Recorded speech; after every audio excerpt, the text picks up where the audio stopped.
muvandimwe, mbanje kugusuhuza we wahisemo gukurikira iki kiganiro ndetse nawe uzagikurikira ku busobanuro n'imvano ku ndirimbo dukunda hafi ya twese, indirimbo ya 41 Yesu abe hamwe namwe.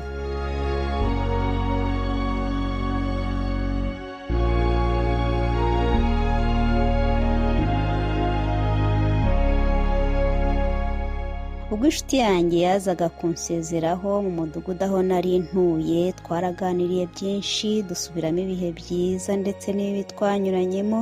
Bigeze ku musozo mutura amagambo aboneka mu gitabo cy'indirimbo ya 41 mu gitabo cy'Abadventiste b'umunsi wa karindwi, ndetse iyo ndirimbo ikaba iboneka no mu gitabo cy'abarokore mu ndirimbo yaho ya 313 mu gushimisha. Inshuti yanjye yanteze amatwi, ariko mu mwanya muto mbona azenza amarira mu maso. Nibaza ko babajwe nuko dutandukanye, ariko nkomeje kumusobanuza mbwira ko indirimbo mutuye yanga cyane, bityo akaba aricyo gitumye arira. Nakomeje kumukurikirana ambwira ko iyi ndirimbo ya 41 ariyo ndirimbo abakristo bakunda kwifashisha iyo babuza ababo, bityo we akaba yumva nta mpamvu nagomba kuyimutura.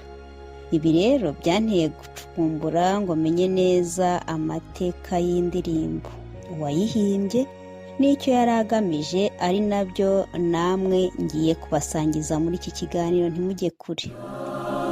Be with you till we meet again. By his counsel's guide uphold you. Indirimbo ya 41 yitwa Yesu abe hamwe namwe hose, yanditswe na Jeremiah McLaughlin, ishyirwa mu majwi na William Goldtoma, ndetse iza kunozwa neza n'uwitwa Beskoff, ndetse uyu mugabo akaba yari n'impumyi. Amagambo y'indirimbo yahimbwe na Jeremiah McLaughlin nk'uko mvuye kubivuga, wavukiye New Hampshire ku wa 2 z'ukwezi kwa mbere 1828.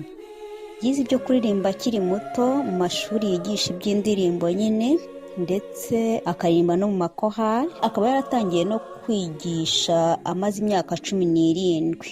Nyuma ajya kwiga iby'ivugabutumwa, yerezwa kuba umwigisha wa Bibiliya mu 1855. Yabwirije mu mijyi myinshi yo muri Leta Zunze Ubumwe za Amerika.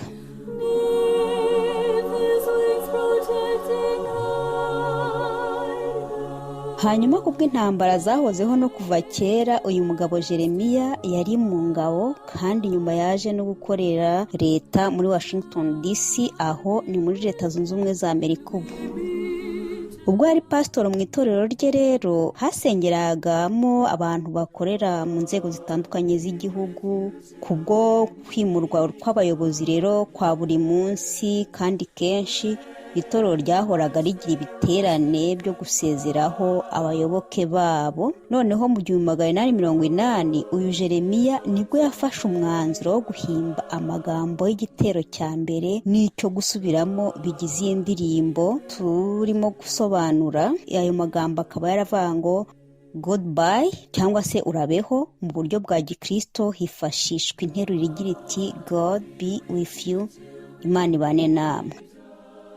Ayo magambo yaravugaga ngo ari nayo yagize igitero cyayo cya mbere. Yaravugaga ngo Yesu abe hamwe nawe hose, akugira inama nziza, agucyure mu bushyo bwe, Yesu abe hamwe nawe hose. Hanyuma icyo gusubiramo cyaravugaga ngo kugeza ubwo tuzabonana, ubwo tuzabana na Yesu, kugeza ubwo tuzabonana, Yesu abe hamwe nawe hose. Iki gitekerezo cy'indirimbo tugisanga mu gitabo cy'umugereka w'indirimbo y'Abadventiste b'umunsi wa karindwi mu rurimi rw'icyongereza ku ipaje yaho y'114. Iyo ikaba ni indirimbo ya 65 muri icyo gitabo.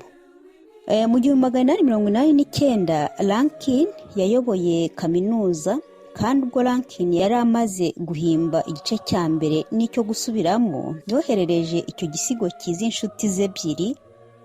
Umwe yari umuhimbyi ukomeye, undi akaba umwarimu ukunda indirimbo.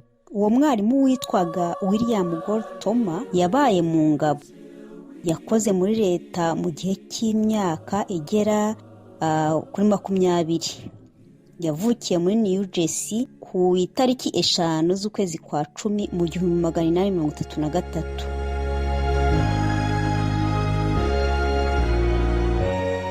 Ubwo uyu mugabo yahimbaga ijwi ry'indirimbo, yari umuyobozi w'indirimbo mu itorero ry'abametodiste muri Washington DC, ariho muri Leta Zunze Ubumwe za Amerika. Nubwo abahimbye amajwi ari babiri, iryabishimishije Rankin cyane ni iri ryahimbwe n'uyu witwa Toma, bituma ahimba n'ibindi bice 3 bikurikira. Igice cya kabiri cy'indirimbo kiravuga ngo Yesu abe hamwe nawe hose, akurinde mu makuba, akongere maniteka, Yesu abe hamwe nawe hose.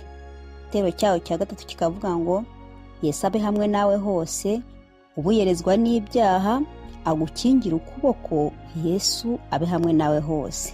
Igitero cya kane ari nacyo cya nyuma kiravuga ngo Yesu abe hamwe nawe hose, jugumana urukundo rwe, tsinda urupfu imbere yawe, Yesu abe hamwe nawe hose. Nyuma Rankin yaje gupfa ku wa 28 z'ukwezi kwa 11 mu 1904, apfira Ohio muri Leta Zunze Ubumwe za Amerika. Hanyuma uyu wahimbye ijwi ari we William Gold Toma yapfuye ku wa 26 z'ukwezi kwa 9 mu 1896, apfira i New Jersey.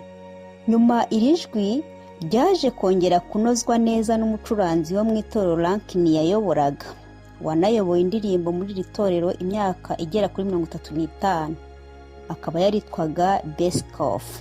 Uyu Beskoff yabayeho mu 1849 kugeza mu 1906.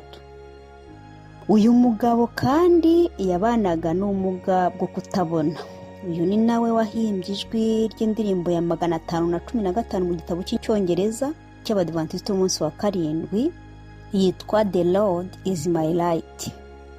Shiti yanjye kandi muvandimwe, iyo turi kumwe n'Imana ntabwo batugira, aho tugiye hose turakirwa, ndetse aho turi hose abana b'Imana batwibonamo, tugatunga tugatunganirwa. Iyo dusomye muri Yosuwa igice cya mbere umurongo waho wa 7 kugeza ku murongo wa 9, hari isezerano ritubwira ngo cyakora ukomere ushikame cyane kugira ngo witondere amategeko yose umugaragu wanjye Mose yagutegetse, ntuzayateshuke uciye iburyo cyangwa ibumoso, kugira ngo ubashishwe byose aho uzajya hose. Ibiri muri iki gitabo cy'amategeko ntukarorere kubihamisha akanwa kawe, ahubwo ujye ubitekereza ku manywa na nijoro, kugira ngo ubone uko ukurikiza ibyanditswemo byose. Niho uzahirwa mu nzira zawe zose, ukabashishwa byose. Mbese sinjye ubigutegetse? Nuko komera ushikame, ntutinye kandi ntukuke umutima, kuko Uwiteka Imana yawe iri kumwe nawe aho uzajya hose. None se nshuti, nawe uri mu mugabane w'abantu bajyaga bibaza ko indirimbo ya 41 ariyo gusezera ku bavandimwe bacu batuvuyemo mu buryo bw'umubiri? Nizere ko ushize amatsiko.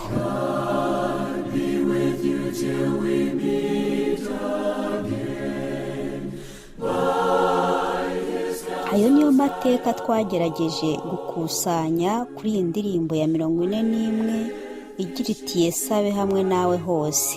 Ubutaha tuzabagezaho amateka y'indirimbo ya 37 ari nayo ndirimbo bivugwa ko yagiye yifashishwa cyane mu gihe cy'urupfu.